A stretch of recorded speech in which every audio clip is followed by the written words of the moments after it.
Let's go. Offense, defense.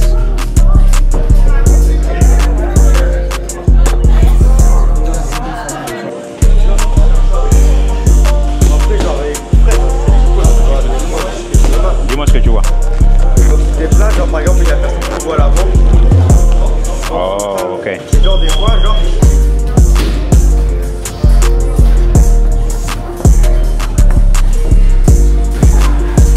Ça, c'est un truc que je fais souvent. Je les fais bosser un sur la défense, un sur l'attaque. Comme ça, ils s'habituent à voir les coups venir et à prendre les coups sans paniquer en fait. Okay, et vice versa, l'autre qui envoie des coups, il est plus confiant à laisser partir ses mains. Et c'est un super exercice pour les débutants. Ouais. Ça joue ou pas?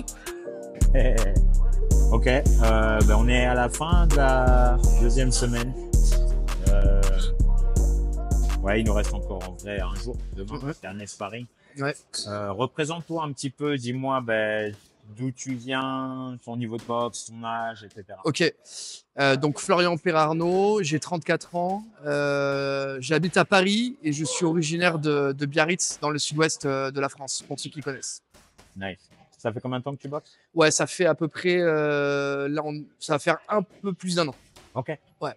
T'as déjà eu des combats ou des sparring durs en France? Alors, aucun combat. Je pensais avoir fait des sparring en France. Non, on fait des sparring, mais c'est plus live sparring et quelques fois sparring un peu plus dur. Mais j'ai honnêtement vraiment découvert le vrai sparring ici dans les différentes salles qu'on a fait.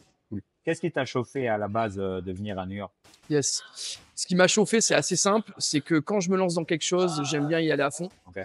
Donc automatiquement, quand je me lance dans la boxe, je vois qu'il y a cette histoire autour de la boxe à New York avec toutes les salles mythiques, tous les grands beaucoup de grands qui ont été entraînés ici et qui ont été formés. Je suis aussi Boxing Culture depuis assez longtemps. Ah ouais?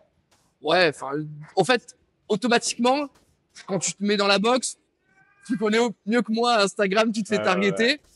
Et j'ai très rapidement vu les contenus de Boxing Culture. Et donc, j'ai regardé de loin ce qui en était.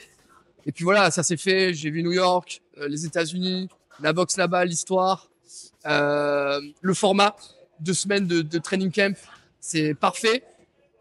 Et aussi parce qu'en fait, ça concordait aussi avec mon travail. Parce que là, en fait, dans mon travail, je raconte un peu ma vie, mais en gros, dans mon travail, on commence une nouvelle fiscal year. Et en gros, moi, je me suis dit, j'ai envie de faire un training camp pour cette nouvelle fiscal year, pour arriver vraiment en forme. Et je trouvais que c'était une belle opportunité aussi et un bon timing. Ok. On a fait pas mal de salles. Ouais. Est-ce qu'il y en a une en particulier que tu as aimé parmi les autres ou pas? Ouais, il y a eu 2 salles. Enfin, toutes les salles étaient très bien. Donc, bien évidemment, il y a le Gleason où tu rentres dans la salle, c'est là où on est actuellement. Et franchement, ça sent l'histoire, quoi. Ouais. Je veux dire, tu vas sur le mur, tu as les signatures de tous les plus grands boxeurs. Tu as les gants de Mohamed Ali qui sont juste dans les bureaux de Bruce. Le honneur de la place qui est hyper accessible d'ailleurs, avec qui tu peux discuter, prendre des photos, c'est hyper sympa. On est venu voir la média interview. Ouais, il y avait le média de... Ouais, c'est vrai. Avec Gervonta, incroyable. Bon, il nous a mis 4 heures, 4 heures d'attente, mais on a vu les autres boxeurs, c'était incroyable. Donc cette salle, on ressent vraiment l'histoire. Et la deuxième salle qui m'a vraiment, vraiment j'ai été limite un peu en appréhension, c'était le Cops and Kid. Ouais. Donc c'est une autre salle qu'on a fait dans Little Haiti à New York. En fait, avec une ambiance très particulière où les mecs sont là. Il y a que des fighters. En fait, il y a que des fighters. Il y a que des gars qui s'entraînent tous les jours, qui ont des centaines de combats amateurs. On a eu 2-3 comme ça. Et quand tu rentres sur le ring, en fait, il y a une pression que j'avais jamais eu avant, quoi, clairement. Donc tu te décomposes un peu, et puis ensuite tu essaies de te reconcentrer, de te refocus, mais voilà, c'était incroyable. Ouais. C'est ta première fois à New York ou pas? À New York, oui. Première fois à New York. Mais pas la première fois aux États-Unis. Pas la première fois aux États-Unis. Je connais un peu. J'ai de la famille à Washington DC. J'ai déjà fait la région de Los Angeles aussi, Charlotte en North Carolina, Miami également. Donc je connaissais déjà un peu cette ambiance culturelle aux États-Unis. Ouais. Ok. Mais ouais, j'allais te demander, est-ce qu'il y a un choc ou il y a quelque chose en particulier qui t'a marqué l'esprit à New York? Ouais, clairement. En fait, ce que j'ai ressenti à New York, c'est que ça ne s'arrête jamais et que tu ne peux pas t'arrêter en fait. Ouais. En gros, c'est soit t'avances.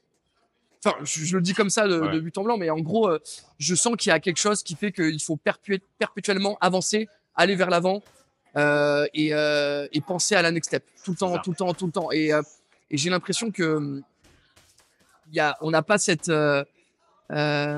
chose qu'on a en France où on peut se dire allez, bon, j'attends un peu, je me pose, je verrai dans 2 semaines. Non, en fait, si tu fais ça ici, en fait, tu shut down, quoi. Tu restes derrière. Tu restes derrière. Donc, il y a ce truc qui t'oblige à être toujours au top, à toujours aller vers l'avant. Et ouais, c'est particulier. Et je pense que c'est pas pour tout le monde. Et que si on vient dans cette ville, alors en vacances, c'est autre chose, mais je sais qu'il y a beaucoup de gens qui viennent ici pour la boxe. C'est vraiment, il faut y aller avec cet état d'esprit d'être à fond et d'avancer tous les jours, quoi. Et on peut pas s'arrêter. Jamais. C'est un truc de fou. On le ressent. Je le ressens beaucoup. Ouais. Vous avez eu la chance, comment on appelle ça, cette sélection là de stagiaires. Vous avez eu la chance d'aller voir le combat de Gervonta Davis. C'était ton premier gros combat comme ça? Alors, boxe anglaise, oui. J'ai eu l'opportunité d'aller voir d'autres compétitions, mais tu vois, c'était le Glory, kickboxing. Okay. J'ai fait aussi le Bellator en MMA à Paris. Donc, j'ai déjà eu l'opportunité d'aller voir des events. Mais c'est toujours particulier les événements aux États-Unis parce que l'entertainment, en fait, c'est leur cœur de métier. Ça vient de là, en fait. Donc, c'était exceptionnel. C'était une ambiance particulière. Les Américains sont très engagés durant les combats, donc t'entends tout le monde crier en même temps. Tu vois, t'as l'impression, limite, c'est la jungle, quoi. C'est un autre monde. Mais ouais, c'était incroyable. Et le combat était fou. Pour la petite anecdote, on a parié sur l'upset de Roach et on pensait au final avoir gagné et on a eu le draw, mais on s'y attendait pas, quoi. Et non, ça a créé. Ça a rendu le combat tellement excitant. Ah ouais, de fou. C'était hyper excitant, c'était incroyable. Parlez-nous un peu d'hier soir. Vous avez vu encore une fois New York. Ouais, tu vois, New York, c'est ça. New York, t'es là, tu fais un truc et tout d'un coup, il y a une opportunité pour aller voir quelque chose. Et tu dis, bah, vas-y, j'y vais parce qu'en fait, peut-être que ça se reproduira plus jamais. Donc, en fait, tu te mets en action et tu y vas. Et donc, hier, on a eu l'opportunité d'aller voir la présentation média de Canelo qui va combattre contre le Cubain, je me rappelle plus son nom, Skull, ouais, c'est ça. Skull, le Cubain qui habite à Berlin, là. Et du coup, en fait, on se retrouve dans le City Hall à New York, dans une ambiance complètement folle avec pas mal de Mexicains qui sont venus clairement pour soutenir Canelo. Une ambiance vraiment où on voit où ils essaient d'éteindre le Cubain, le pauvre, il était là avec son coach. C'est un guet-apens. C'était un guet-apens, le mec, il n'arrivait plus à parler. Canelo hyper à l'aise, tu vois, le gars et tout. Il trash talk de fou. Ils avaient prévu aussi le petit groupe de musique mexicaine, donc vraiment une ambiance. Ouais, c'était fou. Et puis le lieu est emblématique, donc c'était une très très belle découverte. Et ouais, ça s'est fait en 2 minutes, quoi. On a vu l'opportunité, on s'est inscrit, on y est allé. Et je pense que des trucs comme ça peut-être ça peut arriver à Paris, mais aussi vite, non, je pense pas. Ouais, donc c'est un peu unique, ouais. Cool. Ok, dernier mot. Qu'est-ce que tu vas ramener avec toi en France que tu auras appris de ce stage, ou est-ce qu'il y a un truc en particulier ou c'est plus global? Ok, maintenant je vais faire ça comme ça ou autre. Ouais, franchement, j'ai beaucoup appris. Ouais. Déjà, je me suis rendu compte, et c'est pour ça que j'aime bien, c'est pour ça que j'encourage tout le monde à vivre ce genre d'expérience, parce que quand t'es passionné par un environnement ou par quelque chose, il faut aller dans le cœur du sujet. Ouais. C'est là où tu découvres vraiment les choses. Et là, je me suis rendu compte à quel point la boxe, c'était dur. Ouais. Vraiment. C'est hyper dur. C'est dur pour les boxeurs. Le lifestyle, il est très dur. Mentalement, c'est hardcore. Franchement, c'est un truc de dingue.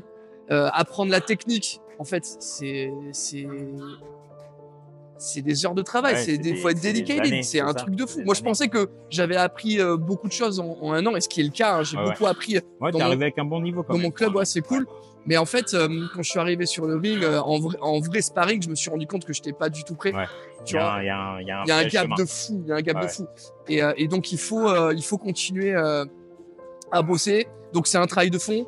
Je fais beaucoup de parallèles avec le monde extérieur à la boxe. En gros, ce qu'on fait dans la boxe, ça peut servir dans le milieu professionnel. C'est un truc de fou. La discipline. Donc ça, c'est énorme. J'ai aussi appris pas mal sur le business de la boxe, et c'est ça que je trouve passionnant aussi, sur l'enjeu des réseaux sociaux. On voit comment ça joue, ce qui est important pour les boxeurs. Bon là, c'est vraiment plutôt en mode culture, etc.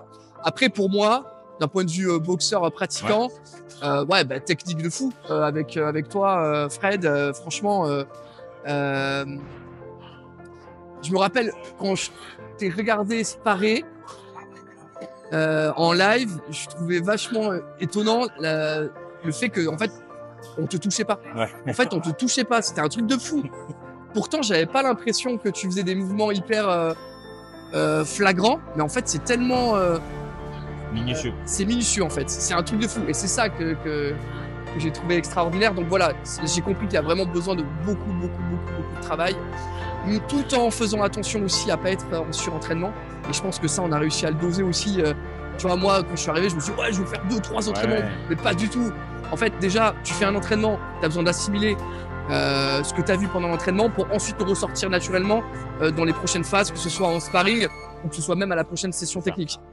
Donc ça aussi, prise de conscience. Donc ça, prise de conscience sur beaucoup de choses. Ouais. C'est pas forcément 2-3 entraînements par jour. Plus égale pas plus. Exactement. Ouais, c'est clair. Donc ça, c'est un truc aussi que je retiens. Voilà. Et je réfléchis à autre chose. Je sais pas si tu m'attendais sur un autre point sur cette question. Je te demandais juste qu'est-ce que tu vas ramener en France avec toi, et franchement, Ouais. c'est pas mal. Ouais, mais beaucoup de choses. Mais pareil, tu vois, je vais rentrer et je vais assimiler en rentrant, Voilà, tu vois. tout ça, il y aura toute une phase de digestion de tout ce qu'on vient de voir. Ouais, de fou. Bah écoute, je pense qu'on a fait à peu près le tour. C'est quoi la suite pour toi quand tu rentres? Bah, retour à la maison, retour au Cube. Donc c'est le club où je suis à Paris. En plus, ils viennent de refaire la salle, ça a l'air Nice. fou. Donc je suis trop content, hâte d'y aller. Et ça part de là aussi, hein. Ça part tu vois, d'avoir des clubs qui te donnent envie d'aller plus loin. Le Cube en fait partie, Salem, Reda et tous les autres. Cool. Chris également, Julien, et donc c'est trop cool, et ça donne envie de continuer. J'ai envie de continuer à travailler, à progresser. Ouais, bah, j'ai 34 ans, donc je suis un peu vieux, tu vois, mais enfin un peu vieux. Tu peux toujours avoir des combats. Hein. Peut-être faire un combat, je sais voilà. pas. Je sais pas comment ça peut s'articuler en France, mais je serais chaud de creuser et de continuer dans cette dynamique, tu vois. Bah écoute, force à toi pour la suite, et puis merci de nous avoir fait confiance. Bah, trop cool, merci à toi Fred, c'était un plaisir en tout cas. Avec plaisir, ciao. Ciao. Ouais, mon gars, la classe, de toute façon, le luxe. C'est clair. Même moi, dans l'ascenseur. Comme ça. Tu peux commander ta graille. Trop vite, c'est faire. Tout va trop vite. Tu sais, il y a un nouveau boxeur qui est arrivé sur New York, le mec, il commence à... Putain, il faire des trucs. C'est ton premier client ou pas? Ah ouais, En mode brain management. On peut s'asseoir. En fait, on va s'asseoir. Et oh, il y a Park Barbecue, ça va être du lourd. Tu vois, ça là, ça c'est la base. T'as faim, tu reviens, mais moi je te conseille de. Non, rien, juste ça. La dernière fois, c'était pareil. Le mec, il avait fait le gourmand. Mais Il ça, a c'est dit, pas non, mais gros, des ribs. je vais prendre un pound. Et maintenant, voilà. Ok, bon, tu sais quoi, représente-toi. Tu vois, dis-moi comme. Regarde, ton nom, ton âge, ton niveau de boxe. Et si tu veux, après, d'où tu viens. Vas-y. Moi, je m'appelle Lilian Miget, j'ai 18 ans, 19 ans. Ouais. 19 ans. Ça fait 10 mois que je boxe à peu près, mais je fais pas que de la boxe. Je fais des choses à côté, kickboxing, tout ça, donc je suis pas à fond dans la boxe. Et en fait, moi, j'avoue, c'était pas ma passion la boxe et tout, mais j'aimais en pratiquer. Et en fait, Mathieu, big up à Mathieu et à Team Fighting Club Junior, en fait, il m'a parlé du stage. Et du coup, c'est comme ça que je t'ai connu et tout. J'ai suivi le Insta, j'ai regardé. Et franchement, je pouvais pas refuser. Tout était des bonnes nouvelles en fait. J'apprendrais beaucoup plus la boxe, les États-Unis, qui ne rêve pas d'aller aux États-Unis, New York. Puis tout avait l'air bien encadré, tout ça. Donc j'ai pris le pari, je suis venu et aujourd'hui je regrette zéro. S'il fallait le faire 100 fois, je le referais 100 fois. Cool. Première fois à New York du coup. Ouais. C'est quoi la première chose qui t'a marqué dans la ville par exemple? La ville, en fait, je sais pas comment dire, mais on sent chez soi. On a tout en libre accès, on peut tout faire tout le temps. Et je sais pas comment expliquer. Moi qui n'ai jamais vraiment fait de grande ville, je me suis pas senti dépaysé, on s'y retrouve et tout. Et je sais que par exemple, rien à voir, mais avec le groupe qu'on a, encore plus. Le fait qu'on vienne à 5, qu'on vive ensemble, c'était vraiment une mini-famille pendant 2 semaines et on vivait toutes les choses à 200%. Cool. Donc, et puis on avait le temps d'aller voir New York et de pratiquer la boxe. Tu vois. Ouais. Donc ça, c'était cool. Moi, j'avais peur que ça soit boxe. Je me dis, je vais à New York quand même. Ouais. Et en fait, on a eu le temps de tout faire. Et franchement, c'était génial. Super. On a fait pas mal de salles en vrai. Ouais. Est-ce que tu en as une en particulier que tu as kiffé ou pas? Je crois qu'on y est. Hein. Je crois qu'on y est. Ok. Non, mais franchement, elles étaient toutes bien. On voit la différence entre la France et les États-Unis. Pas pour critiquer la France, mais juste ici, c'est dans les veines des gens. Ils sont là pour ça. Tous les gens, ils sont avenants quand tu viens pour boxer et tout. Franchement, l'expérience, elle est folle. Pour quelqu'un qui aime vraiment la boxe anglaise, tu peux pas passer à côté de ça. Faut venir. Et ici, peut-être parce que c'est la fin, tout ça, il y a un truc nostalgique, mais bonne ambiance, bon sparring. On est là, ça crie au bord du ring. C'était trop bien. Puis elle est magnifique, la salle. Est-ce qu'il y a un sparring partenaire en particulier qui t'a marqué? Je crois que le gars de l'UFC, lui, il m'a marqué quand même. 40 secondes, je voyais pas le jour. J'en ai pris.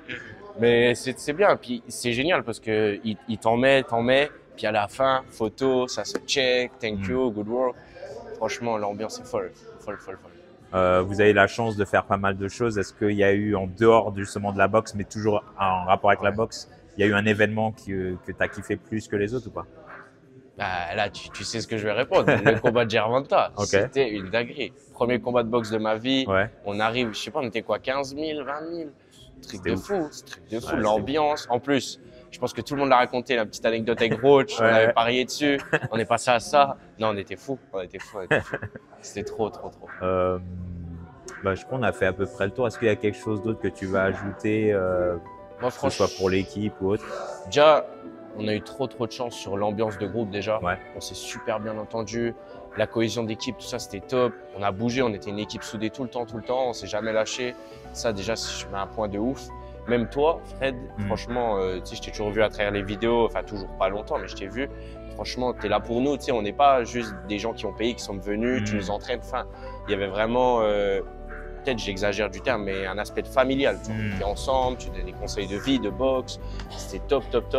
Et je pense que je le dirai jamais assez, ça vaut tellement le coup de venir ici et c'est une expérience de fou. Et moi, je sais qu'il y avait un peu la barrière de la langue et du niveau qui me bloquait parce que moi, j'avais que 10 mois de boxe. Je suis pas voué à faire de la boxe ma vie. Je suis pas un excellent boxeur et j'avais peur de ça. Et en fait, on vient, t'es là même pour les gars comme moi, comme pour les gars que ça fait 10 ans qu'ils font. T'as des conseils pour toute personne. Donc, c'est top. Et puis, la barrière de la langue, en vrai, on est tous entre Français, donc on n'est pas dépaysés. Et puis, t'apprends beaucoup ici. C'est que des points positifs, je te jure. Est-ce qu'il y a un truc en particulier, justement, technique que tu vas ramener avec toi en France ou en Suisse? En boxe? Ouais, en boxe. Ah ouais, bah là, tout ce qui est la garde, j'avais une trop mauvaise garde. Tu m'as fait changer ça. C'est incroyable, là, aujourd'hui, j'ai pu voir ça, là, pour moi, c'était l'épiphanie. C'est vrai? Incroyable. Ah, ça heureusement, ce que tu as fait aujourd'hui, c'était ouf. Ah ouais, ça fait plaisir. Non, la garde, et puis les rotations, tu vois, quand on sort. Moi, je suis pas bagarreur, j'ai jamais fait de sport de combat, tout ça. C'est-à-dire que quand je commençais à prendre beaucoup de coups, il y avait un peu la peur, je vais pas mentir, il y avait la peur qui montait. Bien sûr, on l'a tous. Donc, contre par exemple le gars de l'UFC, là, pendant 40 secondes, j'ai subi. Là, je prenais des coups, hop, je tourne, t'es en place, tout ça. Ça, faut vraiment que je l'imprègne, ça. Non, c'est incroyable, Non, bah écoute, et c'est quoi, donc ça va être quoi la suite là pour toi quand tu rentres? Moi, franchement, ça m'a chauffé à faire un combat, un vrai combat amateur, tout ça. Je sais que j'en ferai jamais de ma vie, tout ça. Quand je vois quand on allait s'entraîner avec Baptiste et Bastien, je les respecte, c'est des monstres, mais moi, je ferai jamais ça de ma vie. C'est tellement de sacrifices.